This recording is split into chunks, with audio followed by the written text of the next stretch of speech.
नमस्कार, आप देख रहे हैं कैपिटल हेडलाइंस और मैं हूं वात्सल्य राय। यह है कैपिटल हेडलाइंस का लाइव शो, यानी आप हमें बिल्कुल सीधे देख रहे हैं। जो हम बातचीत कर रहे हैं आपसे रूबरू हुए हैं बिल्कुल सीधे, और ये लगातार क्रम कुछ दिनों से शुरू हुआ है आपके साथ दोबारा बातचीत करने का। और आज जो हम बात करने जा रहे हैं वो बात है राहुल गांधी की और भारतीय जनता पार्टी की।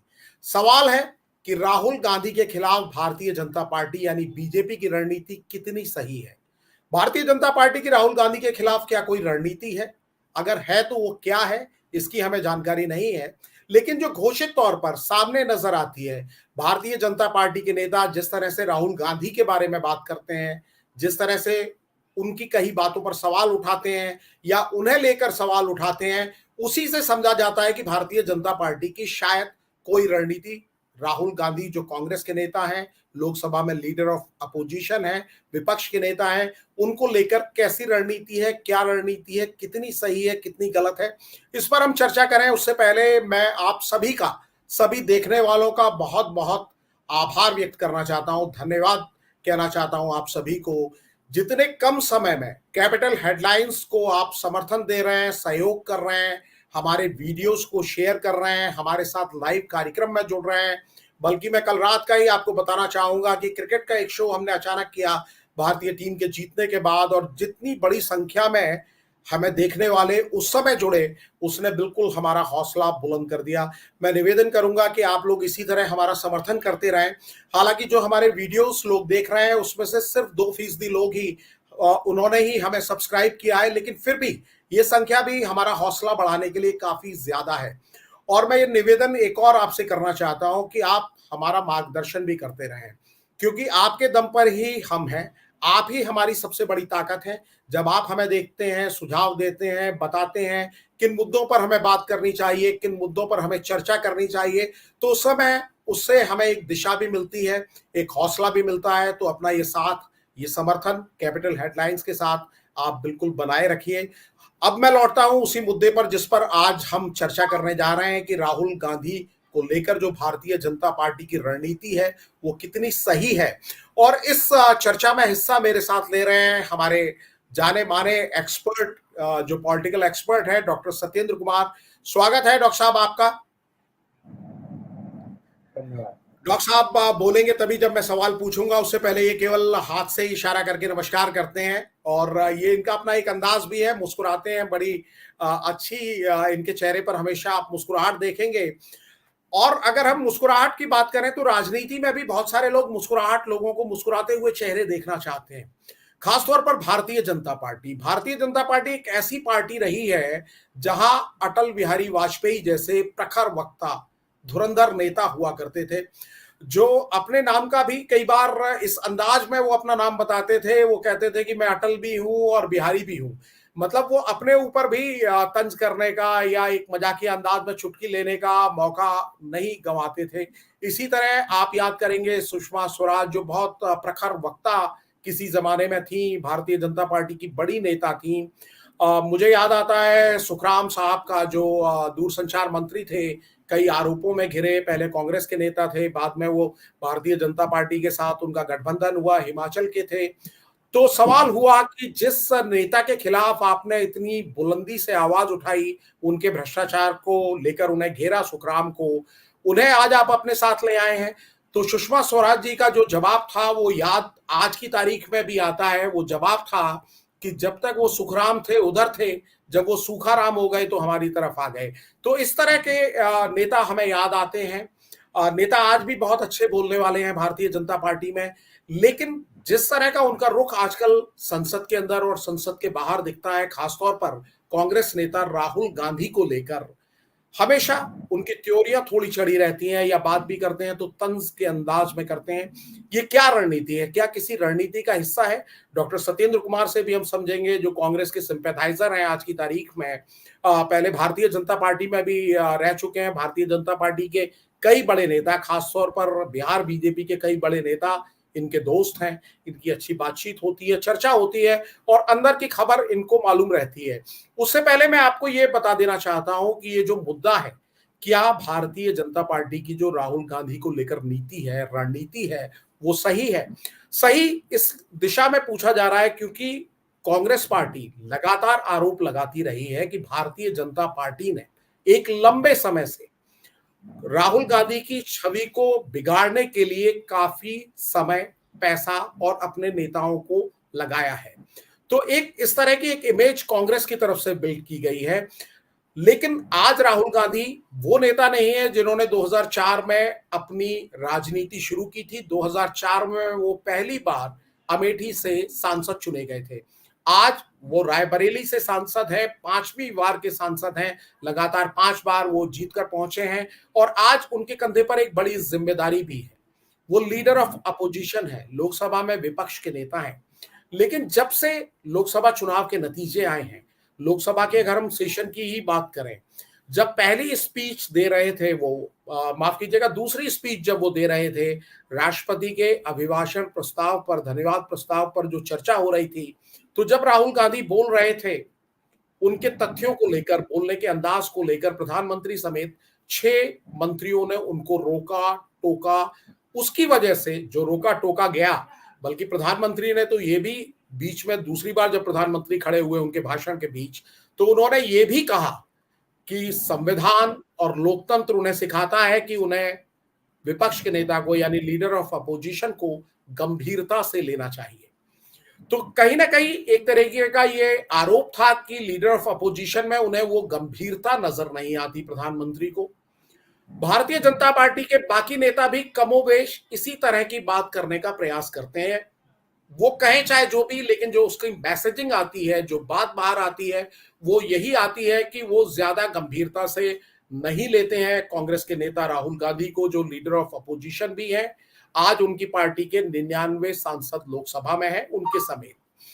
ये भी कहा जाता है कि राहुल गांधी सीरियसली पॉलिटिक्स को नहीं लेते। उनकी एक इमेज इस तरह की बनाई गई है कि वो संसद सत्र में बहुत गंभीरता से नहीं रहते, लगातार नहीं रहते, अपनी बात करते हैं, उसके बाद सदन को छोड़कर चले जाते हैं।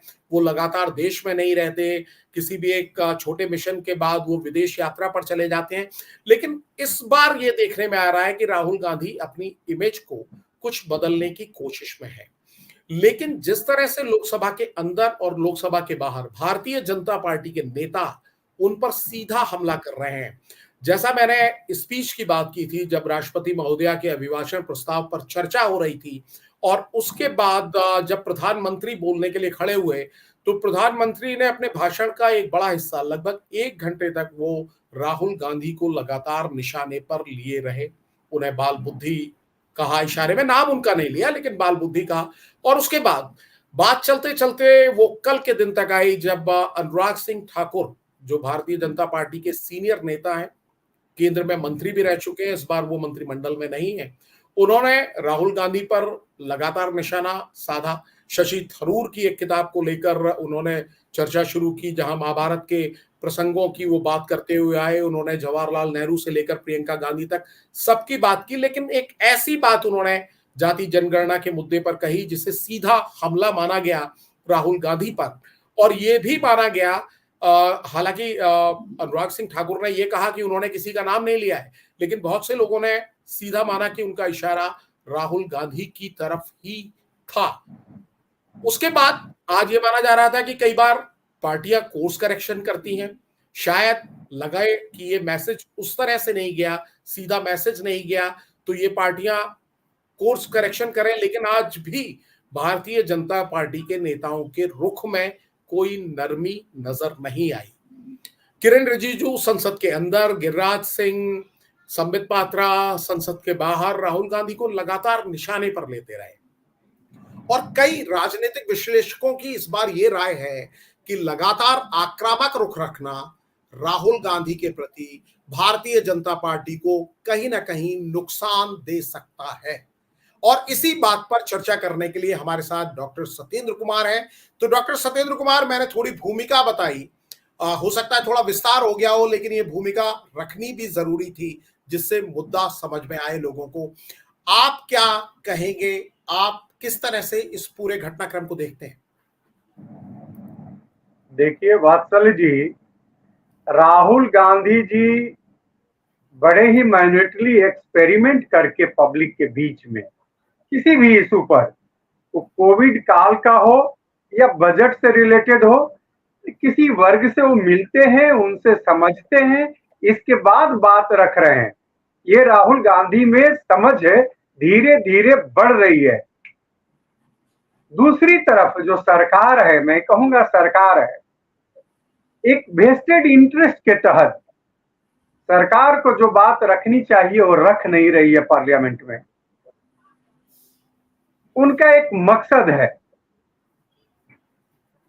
वे सारी बातें रखी जा रही हैं जो नहीं रखनी चाहिए, और उन बातों का कहीं जिक्र नहीं हो रहा है जो मौजू है, जो रखना चाहिए। अब बजट पे चर्चा हो रहा है, बजट की बात कहीं नहीं रखी जा रही है सरकार द्वारा कि हमारे इस बजट से इस देश को क्या फायदा होगा, इस समाज को क्या फायदा होगा, इस इलाके को क्या फायदा होगा, कहां विकास की गति कितनी तेजी से बढ़ेगी, वेलफेयर का कौन सा ऐसा काम है जिससे गरीबी दूर होगी या जीवन स्तर लोगों का सुधरेगा। बात ये लोग क्या करते हैं, कोई न कोई इनका एमपी जिसकी जिम्मेवारी नहीं है उससे कुछ ऐसा बात करवा देते हैं जिससे झगड़ा झंझट शुरू हो जाए, उसका डिबेट ही अलग दिशा में चला जाए। जो बात वास्तव में जिस बात की चर्चा होनी चाहिए कोई नहीं करे, सब हमेशा यही कर रहे हैं। जी डॉक्टर साहब, मैं आपसे ये जानना चाहूंगा, क्या आपको ऐसा लगता है, स्पेसिफिक सवाल है, स्पेसिफिक आपसे जवाब चाहूंगा, क्या आपको लगता है कि भारतीय जनता पार्टी की राहुल गांधी को लेकर कोई रणनीति है, ऐसी रणनीति है जहां वो शायद लीडर ऑफ अपोजिशन को अनसेटल करना चाहते हैं, जिस तरह की पॉलिटिक्स लगातार राहुल गांधी ने कुछ सालों से शुरू की है? क्या कोई आपको रणनीति नजर आती है? उस पर आप अगर कुछ बताएं तो अच्छा है। मैं उसी पर आगे आ रहा हूं वत्सल जी। बीजेपी ये समझती है कि भविष्य का लीडर राहुल गांधी है, इसलिए बहुत शुरू से राहुल गांधी पर खास तौर पर ध्यान दिया जा रहा है, और उनके जो इमेज है उस इमेज को टार्निश करके इस तरह से विद्रूप जैसा बनाया जा रहा है ताकि आगे चल करके वो compete नहीं कर पाए। ये कोशिश हो रही है। रीजनल दलों में ये क्षमता नहीं है कि बीजेपी को उस तरह से देश भर में टक्कर दे सके। कांग्रेस ही एक ऐसी पार्टी है जो टक्कर दे सकती है, और कांग्रेस में कौन लीडर है भविष्य का? वो राहुल गांधी है। इसलिए राहुल गांधी का शुरुआती दौर से ये बड़ी इंटेलेक्चुअली, बड़ी समझबूझ के साथ एक रणनीति के तहत बीजेपी ये काम कर रही है। आप महसूस करेंगे वात्सल्य जी, किसी प्रदेश में जहां रीजनल पार्टियां हैं, कांग्रेस बहुत ही खराब स्थिति में है, लेकिन आप बीजेपी देखेंगे हमेशा प्रहार करती है राहुल गांधी पर, हमेशा प्रहार करती है कांग्रेस पर, और कांग्रेस के लीडर राहुल गांधी पर। तो ये एक सोची समझी रणनीति है बीजेपी की, इमेज ऐसा बनाया जाता है। अब देखिए पप्पू जो शब्द लाया गया, जिस शब्द का अर्थ एक तरह से बताया गया कि पप्पू का मतलब बकलोल, नासमझ। हकीकत क्या है, इस देश में बड़े बड़े आप क्या बताना चाह रहे हैं? पप्पू तो एक सम्मानित सांसद भी हैं, पप्पू का मतलब क्या है? वो क्या मैं वही बता रहा हूं वात्सल्य जी।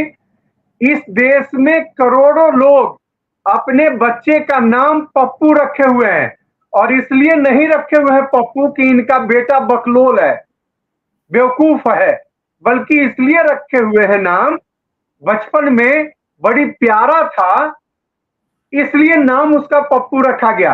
इस देश के लोग पप्पू का अर्थ प्यारा समझते हैं, लेकिन बीजेपी द्वारा, बीजेपी के बड़े लीडरों द्वारा इस शब्द का विद्रूप रूप सामने लाया गया। पप्पू का मतलब बेवकूफ, पप्पू का मतलब बेवकूफ। लेकिन आज की तारीख में कई लोग ये भी कह रहे हैं कि पप्पू पास हो गया। भाई वो तो उसी सीरीज में न जा रहे हैं, उनको लगता था कि पप्पू कारगर नहीं है, आज कारगर है तो कह रहे हैं कि पास हो गया। लेकिन है क्या?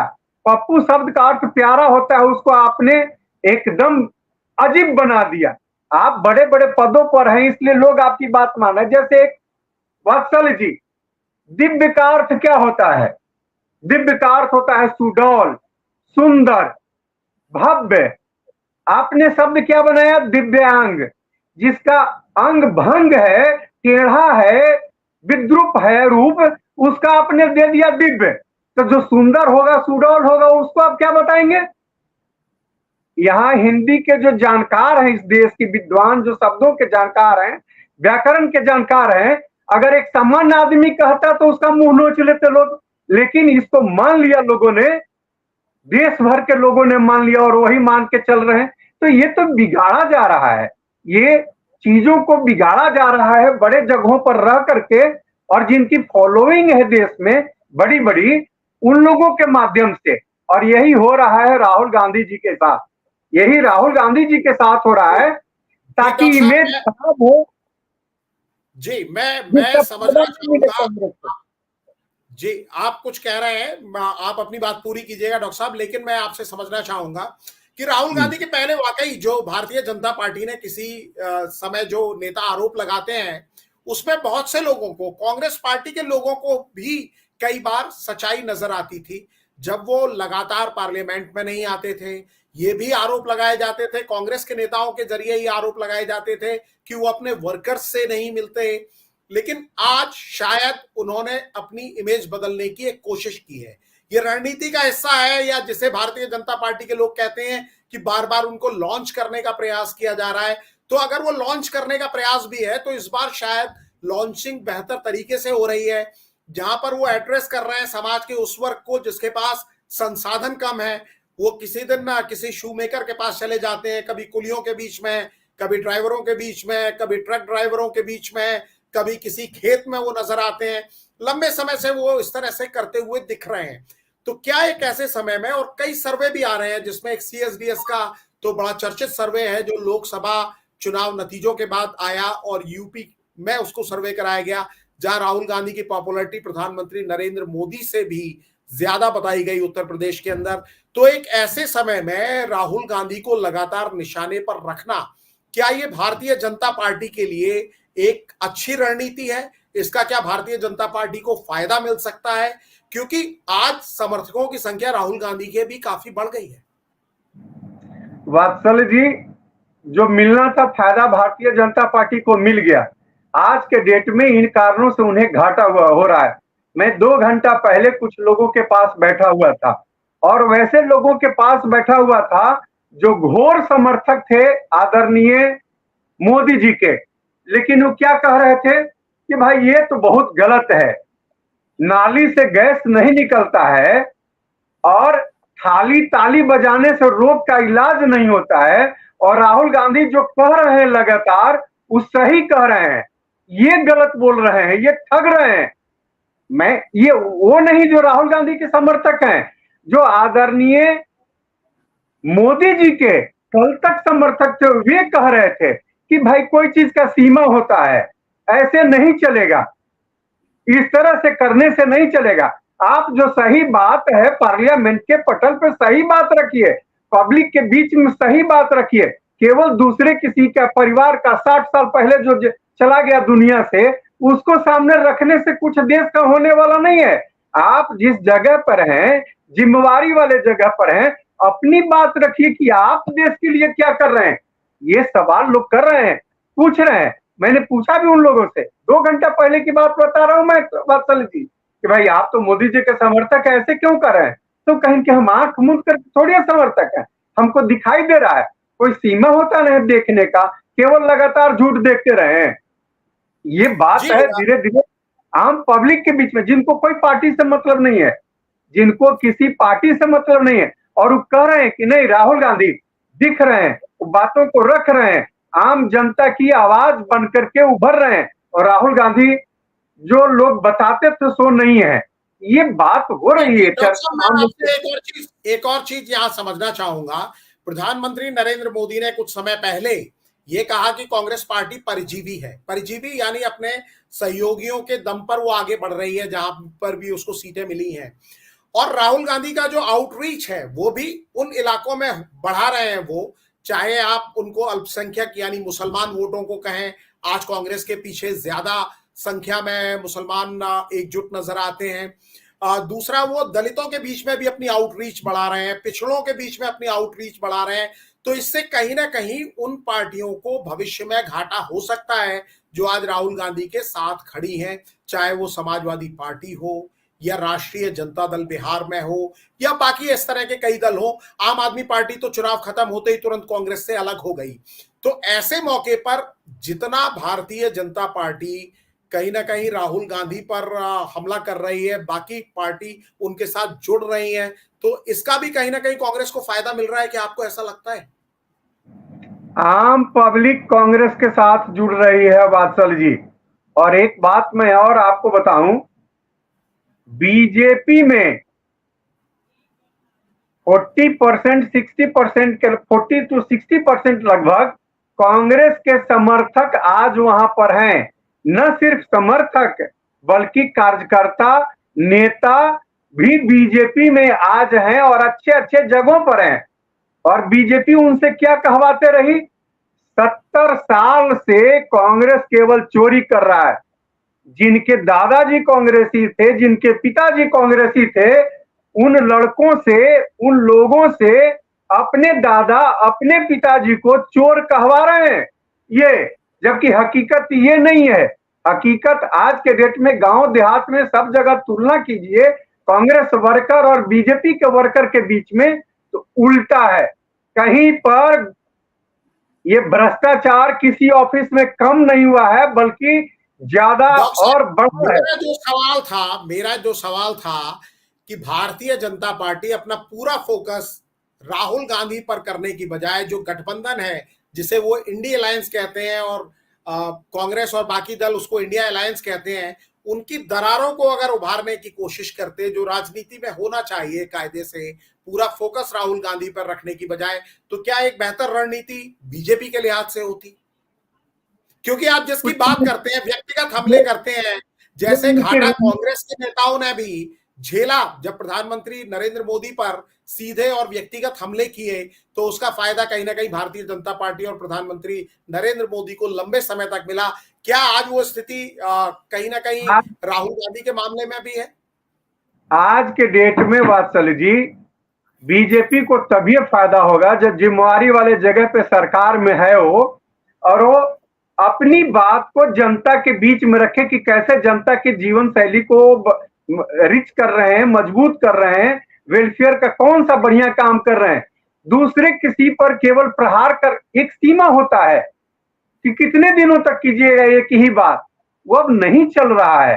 अब धीरे धीरे राहुल गांधी को लोग समझ रहे हैं, राहुल गांधी की ईमानदारी को समझ रहे हैं, राहुल गांधी के मेहनत को समझ रहे हैं। जिन लोगों ने हजारों किलोमीटर पैदल चलते देखा है, जो लोग धान के खेत में देख रहे हैं, जो लोग मोची के दुकान पे देख रहे हैं, समझने की कोशिश तो राहुल जी कर रहे हैं वैसे तबके को।